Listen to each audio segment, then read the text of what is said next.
Hi, good morning, everybody, and welcome to Let's Talk FM. Let's be honest, I'm not sure I am looking much better than my video this morning, but we are 70k in and feeling good. So I'm joined today by James Wood, who's the managing director of Optimised Energy. Good morning, James. How are you? Morning, very well, thanks. Thanks for having me. No, thank you for joining us. James is going to help us to understand how to achieve net zero within your business and how to start that journey. I think before we go any further, James, it'd be really good to sort of understand, what does net zero mean? Yeah, so net zero is an interesting phrase that has become very popular since, I suppose, if you look at the end of 2019 and you were to do a Google word search, you would see in December last year, there was a massive spike in people searching and trying to figure out what this word actually means. So I'd break it down into three parts. Really, there's what does it mean at the global level? What does it mean as a company trying to operate in today's environment? And then finally, what does it mean to individuals? And scientifically, I suppose, at a global level, what it means is basically achieving an overall balance between emissions produced and emissions taken out of the atmosphere. That's essentially what we're talking about here. And what that requires at a global level is for us to be utilizing what we call negative emissions technologies in order to achieve that. And they are all at varying stages of development, but it allows us to achieve what one might consider to be net zero.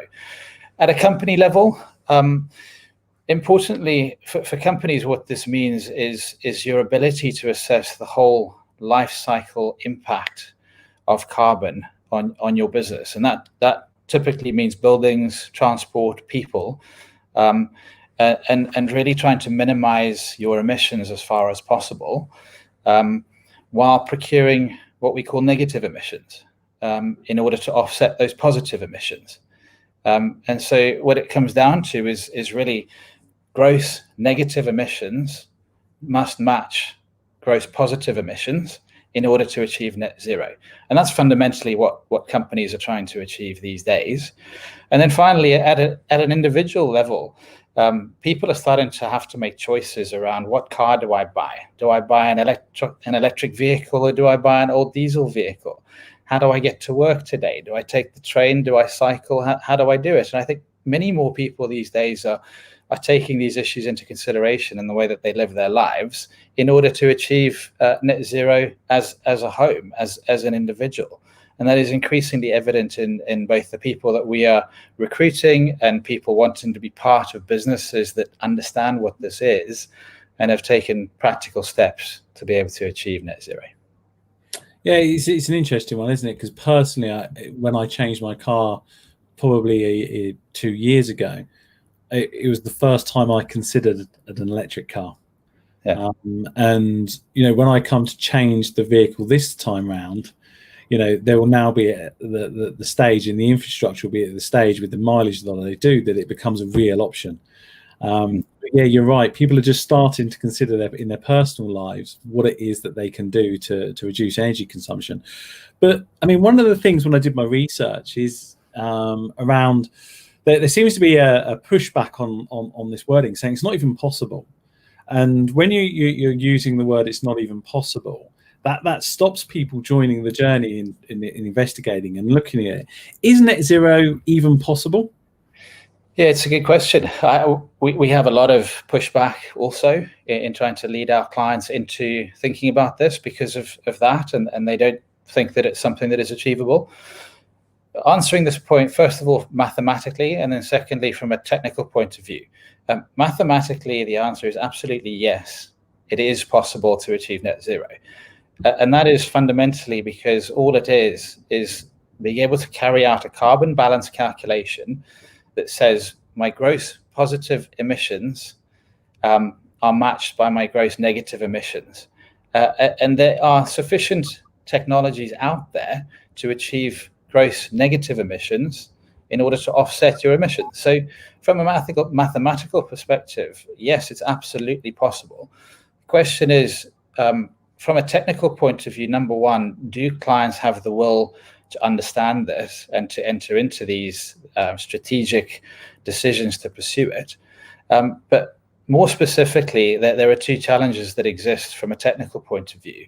And number one is, how do you define what is a negative emissions technology? And traditionally, a lot of our marketplace is considered to be, we'll just buy renewable energy, and we'll buy what we call renewable energy guarantees of origin, or a REGO. And there is very little transparency as to where that renewable energy actually comes from. So when you look at certain industry bodies, they will accept that as being a negative emission, whereas others say, actually, that doesn't qualify for us yet. And so we still need to establish some consistency across industries as in relation to what a negative emission actually is and classes as getting a business to be able to offset their positive emissions. The second key challenge in order to achieve this from a technical point of view is really the screening and the understanding of what are my emissions as a business. And a lot of people understand their direct emissions. A lot of people really don't understand what we call scope 3 emissions, which is actually the biggest area of any company's emissions. And that's to do with their procurement within their supply chain, their wider workforce, their travel, their waste. And it's a very complex thing to try to calculate and to identify. And there is very little consistency still as to how people go about doing that. So to get a true net zero, there are some challenges there from a technical accounting point of view that also need to be addressed. But fundamentally, regardless of those challenges, if one were to start down the path and to offset, say, just their direct emissions, that is a great start to achieving the objectives or the intention set by net zero. We're not suggesting that every company is going to offset 100% of their emissions and get to net zero. That is a great vision, but really what we're looking for is companies to get some way down that track and therefore to have an impact with the intention of the theme. Yeah, I think that's the key point to some of this, isn't it? It's not that you are going to get to net zero. You know, maybe in a longer journey time that is going to be achievable, but you've got to start somewhere. The journey starts with the small steps, slightly bigger steps, and builds pace and momentum. And that's why, you know, even whether your target is just to reduce your emissions or it's to achieve net zero, you should start be thinking about that. And in your mind, why is it so important to start that journey? What makes the achievement on that journey one of the most important things a business can do? Yeah, well, I mean, that's a good question, which has been asked a lot. And really, for me, climate change is probably the greatest challenge facing our generation. We are entering the realms of what they refer to as irreversible change around the world. And for me, both personally and professionally, that is a challenge that I came into this industry to try to deal with and to try to have an impact or have a positive impact on. And so back in 2015 at the Paris Agreement, we had most of the world signing up to agreeing to reduce global warming to less than 2 degrees above industrial levels, which was a great start. But I guess what's become obvious over this last 6 months is that we can have a massive impact on climate change and we can achieve net zero. But unfortunately, and very sadly, that's come at a massive cost to businesses, to economics, and to people's livelihoods. And so the real challenge for us and for the wider world is how to achieve the environmental benefits that come from net zero, while simultaneously being able to allow the economic side of that to flourish. So we haven't yet cracked that problem, how to do those two things at the same time.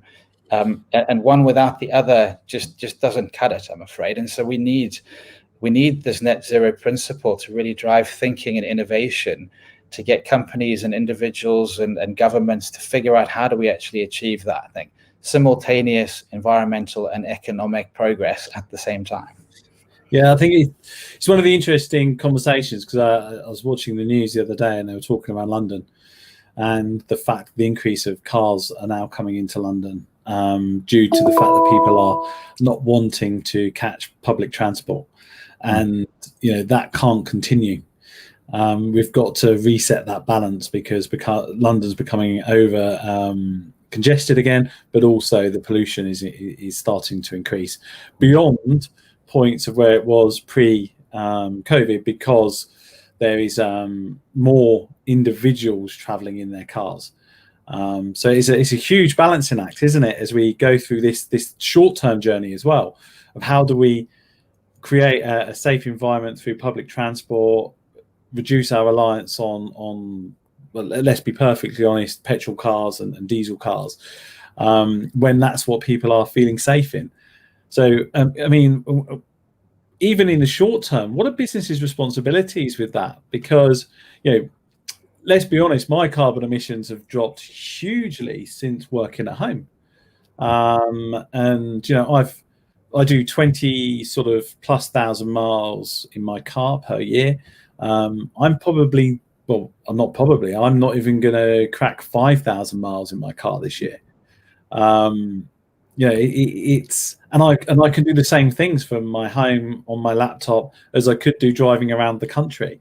So as businesses return to work, what responsibility do you think they've got to keep their reduced impact continuing? Yeah, well, I mean, as a London resident myself, I mean, the last few months has been a pleasure to be in London from a livelihood point of view, and that might not be sustainable in the future based on people getting back to work, which is what I would far prefer. But from a business point of view, you may know the UK has set a net zero target by 2050. Businesses, or rather small businesses, account for around about 95% plus of the business community, and around 2.2 trillion pounds worth of the economic value in this country. So unless businesses get involved, we are never going to get anywhere near those targets. So that is the wider macro environment that businesses are living in, and why they need to take note of this. In terms of the micro challenges, or talking from an individual business point of view, it's been very clear over the last few months that businesses that have had environment and social responsibility at the forefront have done better than those that have not considered it. And there was a very clear study put out, I think it was back in March, by the Harvard Business Review, that studied about 1,000 businesses, and it was very clear that the businesses that had strong sustainability plans, that had thought about long-term resilience, and that had staff that were committed to that journey, were faring much better than those that had never considered it. And so it's just it's going hand in hand with better business these days. So whether you think that climate change is real or not, the fact that this is leading to better business should say enough to get the business community involved. And I can only say that from our point of view, as a small business with 80 people, we set out our plans last year. We launched our first sustainability report. We measured our impact, and we now have the whole business consciously making decisions to save money, to not travel when they don't need to, without compromising the client experience. And it's had major financial implications for us that will last well on into next year. And that also makes us the business that we want to be in terms of having that positive impact on the environment. So it really is feasible to achieve these objectives as a business without it having to cost you the world to do. That's the other key point, is that people tend to think, well, if I'm going to achieve net zero, I'm going to need to raise my capex for this year to achieve that. And that's really not the case. This is about strategic planning, first of all. It's by collecting the right data and by making sure that you're doing the right things, creating efficiencies, and just being conscious of the ways that you can both save money and protect the environment at the same time. So on that, so I'm a small business. How do I start sort of understanding and collating the information I need to set a baseline, to understand where I currently am on my journey, to then sort of build in the key strategic decisions? I mean, how do I start? Yeah, so there's really 5 stages that we go through in this, and having done this recently, it's quite fresh in my mind. So the very first stage is really about developing a wider strategy. Make sure that this is set at the board level and that you have buy-in of the right stakeholders to come up with a strategy that addresses the key challenges here around greenhouse gas emissions and environmental improvements. Once you've got that broad commitment, you then go into the stage 2, which is a carbon screening exercise. And what that does is allows you to identify all of the different areas within your business that contribute to your environmental impact. So that's measuring the energy you use, the travel that you complete, the waste that the businesses produce, and coming up with a screening exercise that then says, I'm going to assess the materiality of these different areas to the business. And once you've identified what's important to the business and what they can influence, you then know what you're aiming to achieve. The third stage then is to collect historic data, so that we understand how each one of those areas have performed historically. From there, we will then look at setting a base year. And those base years, there doesn't tend to be too much science to setting a base year. It needs to be representative to the current position of the organization and something which suggests that we can make improvements from this point, whether that's 2019 or whether that's 2010. It just needs to be relatable to the audience who is then going to deliver that. And then the final stage is once you've set that baseline, it's then about setting targets and reduction targets, whether that is a simple target to say we want to reduce our greenhouse gas emissions by 20% this year, or whether that's actually linked to what you hear a lot of being called science-based targets. And there's a bit more to how you set science-based targets, but at the end of the day, it's setting a reduction target against the baseline that means something to you and the people that are going to go about delivering against that baseline. And I assume that sort of physical asset replacement projects could be, reduction, as you talked about, of travel, changing of fleet, all of those different sort of, because one of the questions that comes up quite a lot through the little research that I did was, what's the difference between indirect and direct emissions? And how do you target each different one, and what's actually constituted in each area? Because I look at it and go, so indirect is something that I'm not producing, but is part of running my business. So that could be a maintenance contractor as an example, going out and attending a call out for me. So that's my mind. That's an indirect. The more that they're going, the more emissions they're producing. So they're more indirect emissions that's being done. Direct is obviously for me running my air conditioning, my lighting, etc. Am I along the right lines of thinking, or is it something completely different? Yeah, no, you're bang on, and people do have a tendency to think that this is very complicated, particularly when you put the terms of scope 1, 2, and 3 on it. People start running around thinking, well, what are these? But when you break it down to direct and indirect, you've hit the nail on the head already.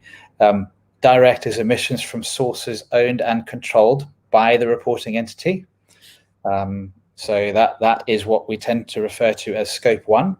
And that is anything that you are combusting on site, so the gas boilers, any combustion happening within your own vehicles, anything that you are directly responsible for producing. That even goes as far as in our industry, fugitive emissions from air conditioning and leaks and those sorts of things.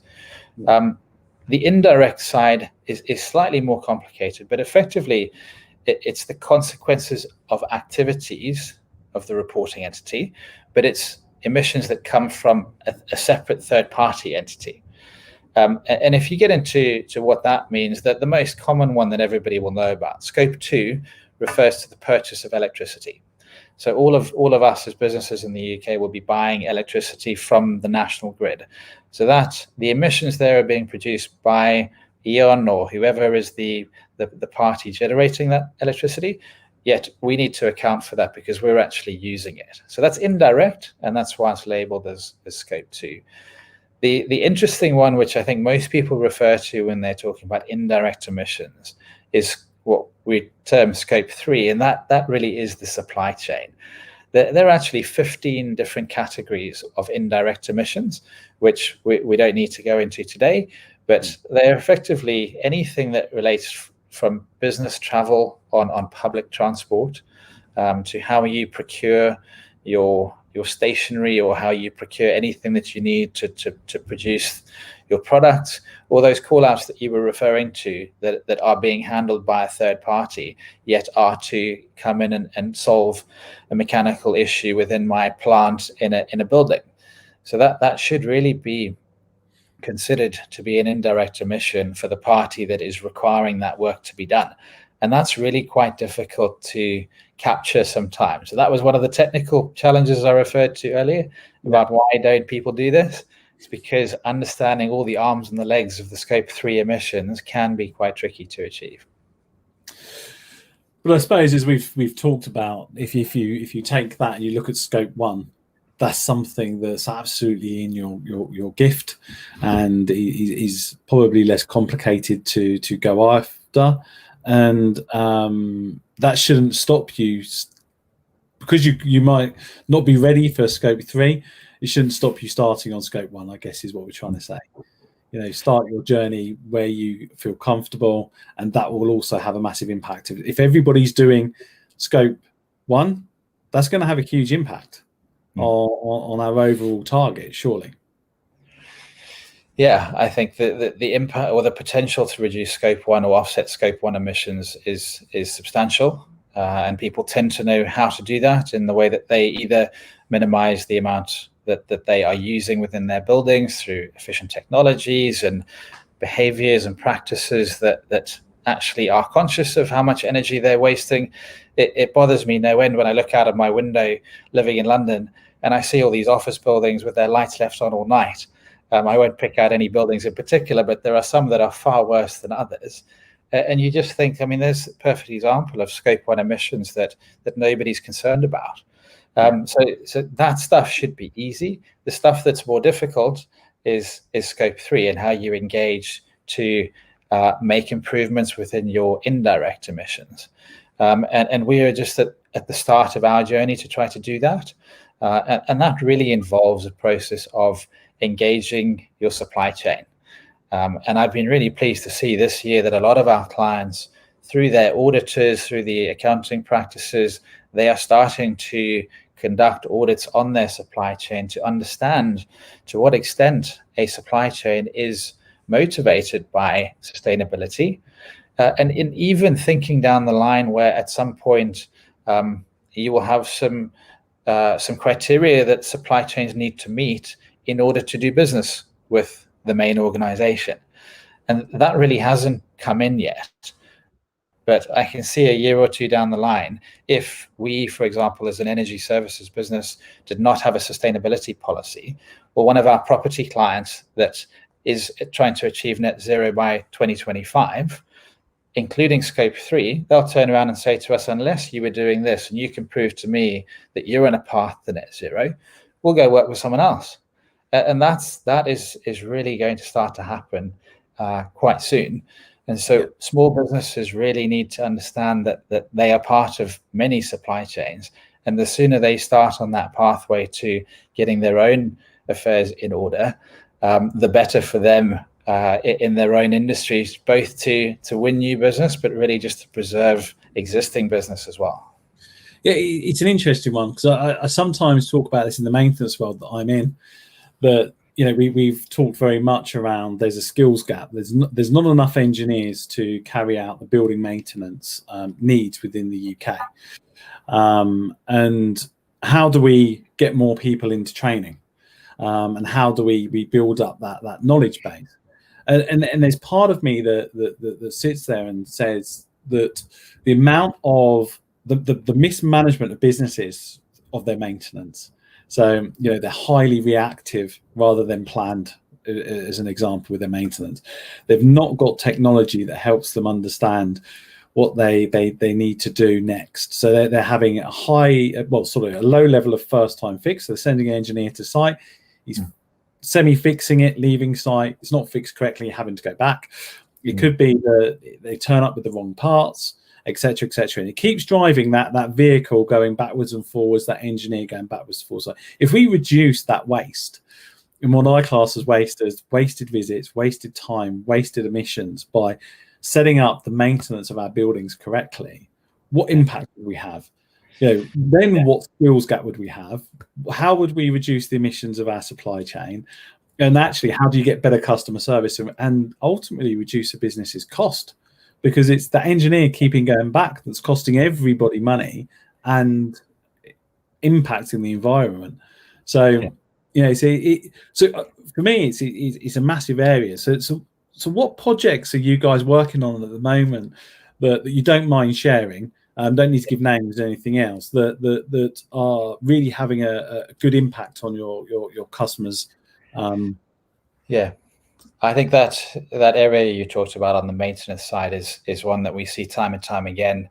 I can just reference one of the large retailers that we work for in the UK across all of their national stores, and we are operating a service model where we are relatively remote.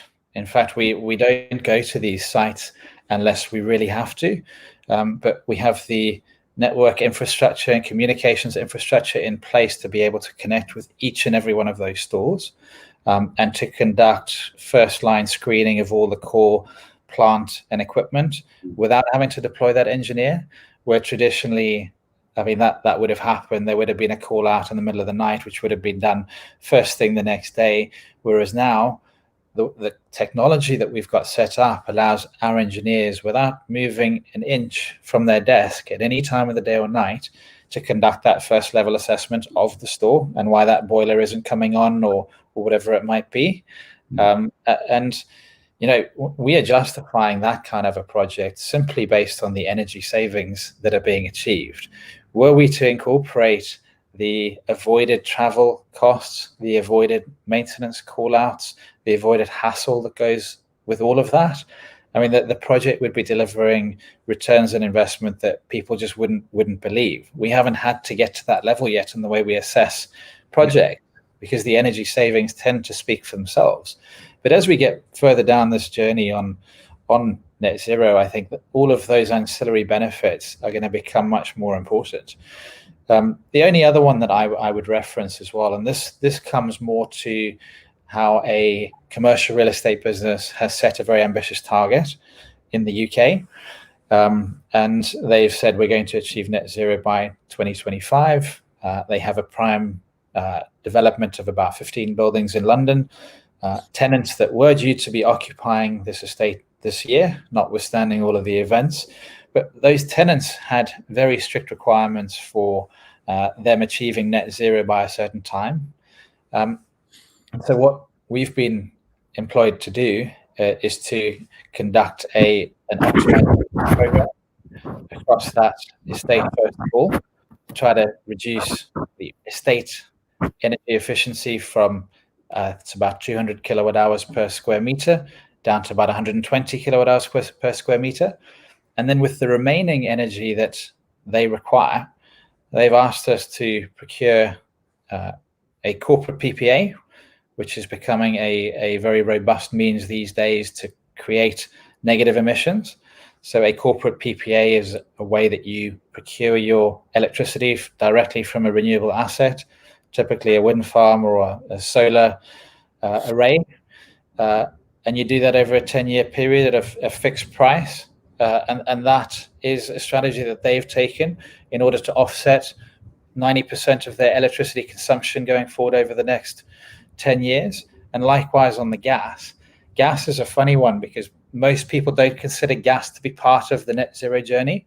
It's consuming 1 kilowatt hour of gas has a much greater environmental impact than 1 kilowatt hour of electricity. And so by nature, it's been excluded from the roadmap going forward.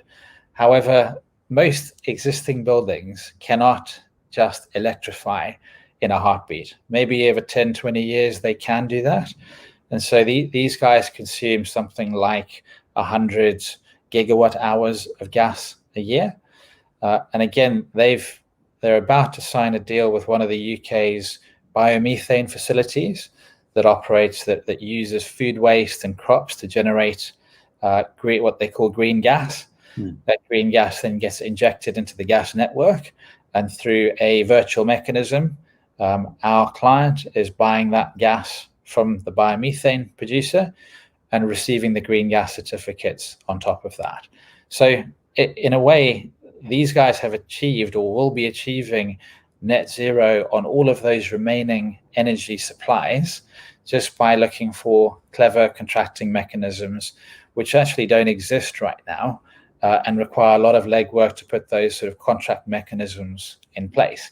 But that will be a great success story once they achieve that, and really that's the standard for others to create those negative emissions, which is so hard to do right now. So I think there's, in my mind, taking it really back to being simplistic and in my world, don't allow the complexity that the future might bring to stop you start the simplicity of your journey, which is to save the energy on what you can save, and the utilities, any emissions that you've got from your supply chain. They're the areas that you can really focus in on to start your journey. They will have a huge impact.